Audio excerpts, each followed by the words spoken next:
Okay, this video is going to depict gowning and gloving a surgeon after you have already scrubbed in and are a part of the sterile field. At this point, you probably would have set up your table, but this video is just going to talk about specifically gowning and gloving that other sterile person that's coming in. So when they come in, they may have done a full scrub and they may have done a brushless scrub. So one thing that you need to look at is, do they need a towel?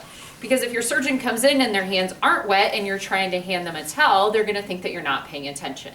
Or if they are wet and you don't have a towel, vice versa. So just pay attention. Obviously, Laura has come in. We're going to introduce ourselves to our surgeons. Good morning, Dr. Stallings. I'm Casey. I'm a surgical technology student at SCC.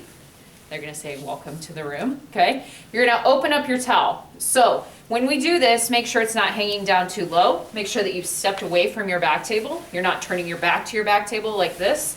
We're going to pick up the towel, open it up. You're going to grab onto the short side of the towel, not the long side like this. Because when I hand this to Laura, if I hand it with my hand like this on the long side, I'm going to get very close to her scrubs. So I want to make sure I hold it on the short side, and I'm going to drape it across her hand. Now, I need to make sure that I don't touch her, because a towel is not impervious, and she is wet. So if I touch her, I'm going to actually get contaminated by strike-through contamination.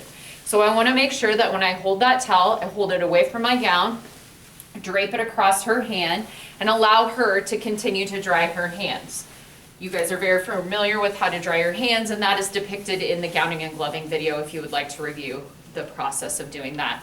While she's doing that, I want to go ahead and get ready with the next step. I don't need to stand there and watch her dry her hands. So I'm going to pick up the gown.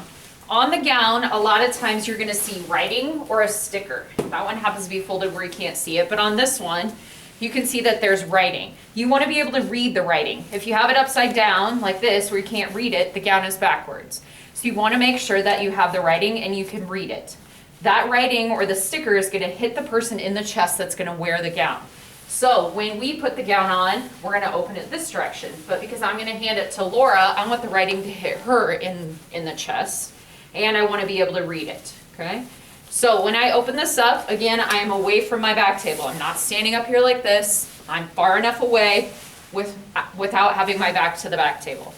I'm going to reach inside the gown and open it up, okay? Again, there's that writing that was on the other side that we couldn't see when this one was folded.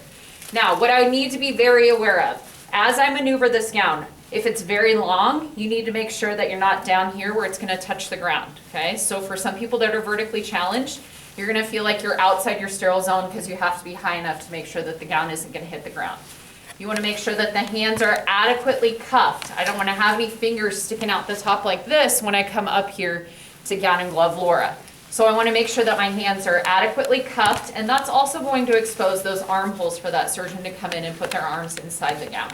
Okay, I also need to make sure that this isn't up against me like this, because that's where the most sterile part of the gown is, which is the arms and the sleeves. If I have it up against me like this, then it's going to be contaminated. Okay, so then I'm going to approach my surgeon. Now, I'm not going to take this gown and come all the way up to Laura's neck like this, because I'm probably going to get contaminated.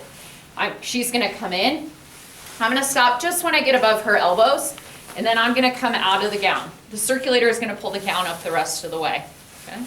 At that point, the surgeon's hands tend to come up like this. You're going to take and grab their sleeves and pull them down. Now, we want to make sure, remember that the white cuff is the weak part of the gown. So I want to make sure that I'm grabbing down here, not touching the white cuff up here, because this is not impervious again. If they're sweaty or they didn't dry their hands, I could get strike-through contamination. So when I pull this down, I pull back here. Pull it down so it's about halfway down their palm, okay? And do the same on the other side. Okay, so on the surgeon's preference card, it's going to tell you which hand is their dominant hand. So you're going to make sure that you review that before you scrub in. If you're not sure, you can always ask them as well, okay? So we're going to assume that Laura is right-handed, so I'm going to pick up the right glove. I want the thumb to be towards her belly, and we're going to open up the cuff. I'm going to put my thumbs inside here and then make that good, nice cowboy hat or cuff on the edges so that my hands are protected. I'm going to keep my elbows in, which is going to keep me nice and strong. She's going to come in with that hand And then I'm going to release. I'm not gonna follow her up like this. I'm gonna keep my elbows in. And I also wanna follow the glove back in so it's not gonna snap her in the wrist, okay? I'm gonna grab the next glove, same thing, fingers towards her belly, stick my thumbs in, get the rest of my fingers inside. She's gonna help and assist with her finger, and then we're gonna put on that second glove, okay? Now, she missed a few, okay, but she can go ahead and fix that because she has both gloves on. If she had a second pair of gloves, same thing, okay, but she would finger assist with both of those as we put those on, okay?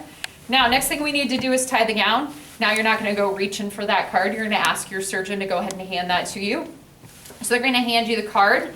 You're gonna automatically take the card off and hold onto the string. When we spin sterile to sterile, we always pull the card off, which eliminates the risk it's gonna fall off the gown. And then we'll hand them that string and they'll go ahead and finish tying the rest of that gown. So that is how you will gown and glove another sterile person that will become a part of the sterile team.